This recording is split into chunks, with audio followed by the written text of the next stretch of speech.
এখানে আপনারা জানেন যে পূর্ব শত্রুতা রয়েছে এদের মধ্যে, দুই পক্ষের মধ্যে। এরা মাঝে মধ্যেই এরকম ঘটনা ঘটে। এরা পক্ষ প্রতিপক্ষের উপরে হামলা করে এরকম এক পক্ষ আর এক পক্ষের উপরে গুরুতর আঘাত করে থাকে। আজকে বিল্লু নামের একটা ছেলেকে আকাশ, তার ভাই সাগর সহ কিছু লোকজন কুপিয়ে হাত কেটে ফেলেছে। এরকম একটা ঘটনার প্রেক্ষিতে আমরা এলাকায় আসছি, ঘটনাটা তদন্ত করে দেখতেছি। যারা ঘটনার সাথে দায়ী বা দোষী তাদেরকে দ্রুত আইনের আওতায় আনার জন্য আমাদের প্রচেষ্টা অব্যাহত রয়েছে, অভিযান অব্যাহত রয়েছে। ধন্যবাদ।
ওই যে মাথার ব্যান্ডটা নিয়ে যাই,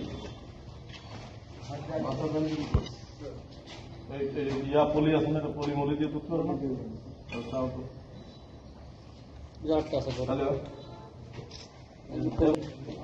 গরু চলিতেছে।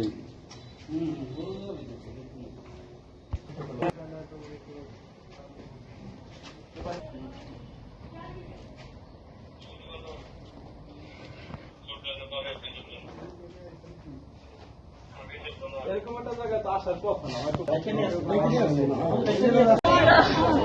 হঠাৎ করে খবর পাইছি। বলেন কারা হামলা করছে, কি হয়েছিল এখন বলেন কথা। কোনো দ্বন্দ্ব ছিল না, আমার কিছু জিজ্ঞাসা করেন না। খায়রা সর্দাররা এই 2 কোটি লাখ কমাইছে। আমি জানি সিফাত জড়িত, আর কিছু জানি না।